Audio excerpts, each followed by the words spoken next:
In what you've done with your life thus far, is it giving you what you want?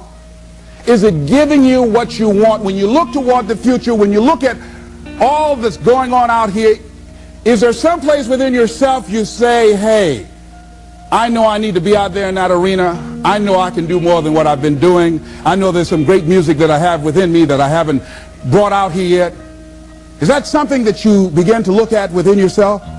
See, I say if you look at your life, and if you're not getting what you want, you owe it to yourself to do something differently. If you're on a job, 85% they say of Americans go to jobs that they're unhappy. If you're doing something 8 hours a day that you don't like, it's not giving you what you want, it's not giving you a strong feeling of satisfaction and fulfillment, you're miserable, you hate to go there, you're depressed just thinking about it, you sing the "Thank God It's Friday" song every week. If that's what it is, you owe it to yourself to start strategically working to change directions. See, but you know what most people will do? Most people will resist change. Most people will fight change as if change would be worse than what they're experiencing. See, they know this. They're familiar with this. Most people will not challenge the unknown. They won't just step out there. See, there's certain things that's got to be in place. They got to see it all together. And life isn't like that. That's not how you grow. So as you look at your life, you're saying, I'm not getting what I want.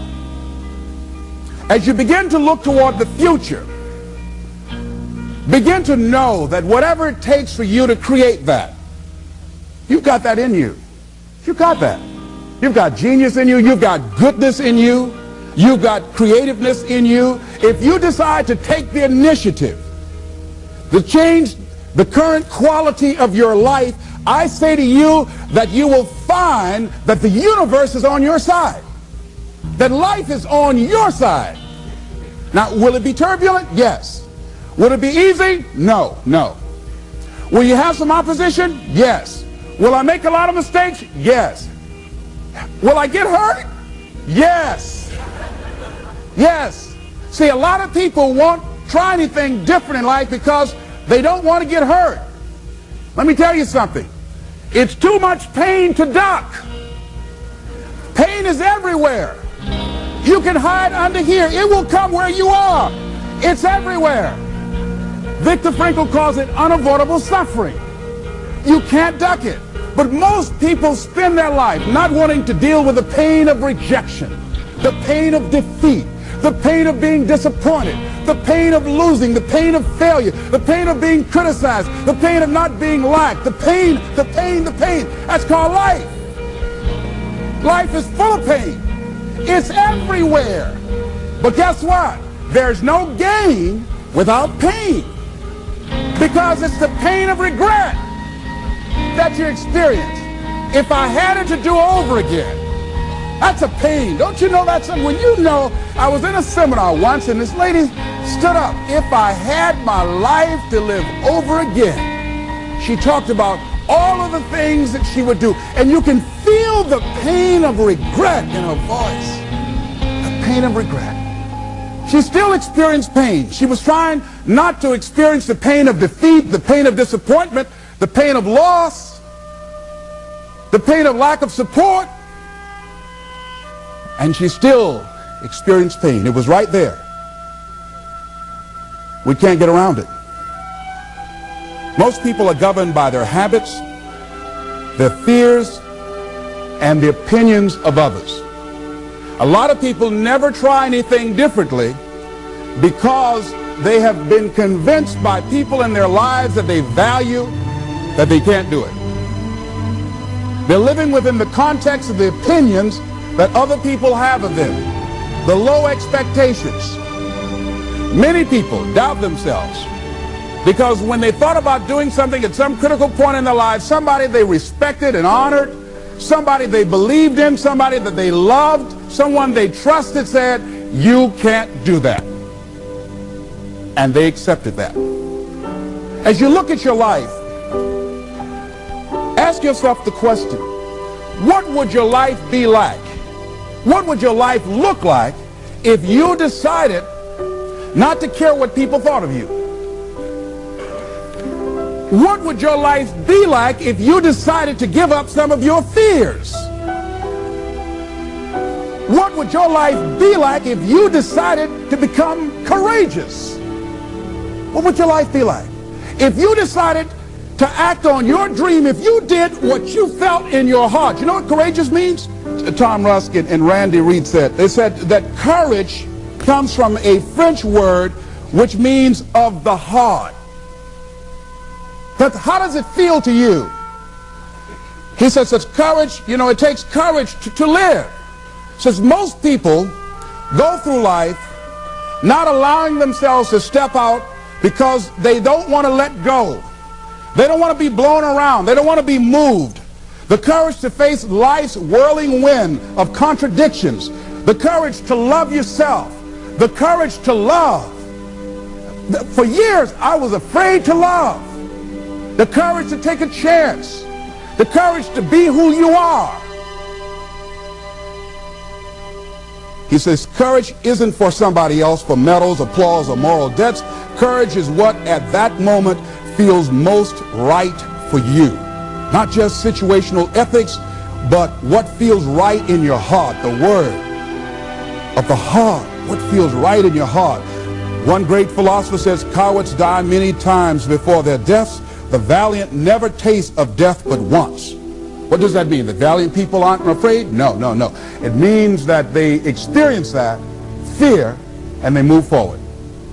They move forward anyhow. Many people are dead now. Many people are allowing their dreams to die. Many people are allowing the ideas to lie dormant and collect dust. Many people have all this talent and ability that they are allowing to be buried inside of them, that they will take with them to their graves because they didn't have the courage to be who they are. And I say, as you begin to look toward the future and manifesting your greatness, it's going to take everything in you, that your life deserves the concentrated effort to begin to look at how is it that I can express more of me? How is it that I can bring my ideas out here now? How is it? And start living with a sense of urgency, because you're here today, you're gone today. Life is unpredictable. It's uncertain. There are no guarantees. No guarantees out here at all. So holding back, what are you waiting on? Ask yourself, what's the benefit of your waiting? What's the benefit of your not living your dream? What's the benefit of not listening to yourself? Oh, please, listen to yourself. You know the feelings. If you start listening to the feelings in your heart, and I'm doing it now more every day, I find that my feelings, I can trust them. And I say to you that as you look toward the future, you look at life on a daily basis, if there's something that you have been given, if you've heard something within yourself that you know that what you're doing now doesn't fit for you, it doesn't work for you, it's not giving you what you want, and there's something else that you want to do, don't allow that inner doubt in you to talk you out of it, to build a case on why you can't have it, to tell you why you're not good enough. You ignore that inner voice and all of the external voices. Don't judge the possibilities for what you can do based upon the circumstances, because the circumstances won't determine who you are. Don't determine what you're able to do based upon your resources. Don't determine what's possible for you based upon where your life is right now. Where your life is right now is not you. That's just what it is right now. But the possibilities for you are unlimited. If you're in a rebuilding process, it's unlimited. If you're coming back from adversity and devastation, it's unlimited of what you can do. That's the capacity of human beings. It doesn't matter how many mistakes you've made. It doesn't matter how many flops you've had. It doesn't matter how much money you've lost. In fact, I see it only as an investment of what you learn from life. Not losses, but investments of what's possible for you. And I say to you that once you start listening to yourself, and as you begin to act on your dream, as you start just trying to find your way, doing what you can with what you have, you will start seeing things opening up for you. You'll start attracting people. You say, where'd they come from? things will start coming together, clicking for you. You say, whoa, you start brainstorming. Ideas will come out of nowhere as you focus on it. The key to it is to begin to focus on what it is you want to do. Why, Les? Why is that important? Because as you focus on that which you want to do, that which we focus on, that which we give our energy to, it will begin to multiply. It will begin to expand. It will begin to develop your consciousness. And out of that comes your greatness. Out of that comes a commitment. Out of that comes a passion for life. Out of that comes a special power that you have in you that you haven't even called on yet. See, the powers that we have will never reveal themselves if we don't challenge them, if we don't put ourselves in a position where we have to use them. So one of the most important things, I was reading a book that's a really interesting book called Instant Millionaire, and the guy said, put yourself in a position where you can't retreat, where it's do or die, sink or swim. Here's what you'll find out. You'll develop incredible swimming skills. You'll find yourself stroking unlike you've ever seen before. Through the inspiration of desperation, you'll become more creative than ever before. So what is it? How do we handle that whole piece? Throw your whole self into it. See, most people go at it tentatively. They don't give all their stuff. They don't concentrate. They don't put everything they've got in them. One guy wrote a book called All You Can Do Is All You Can Do. And all you can do is enough. But he said, make sure you do all you can do.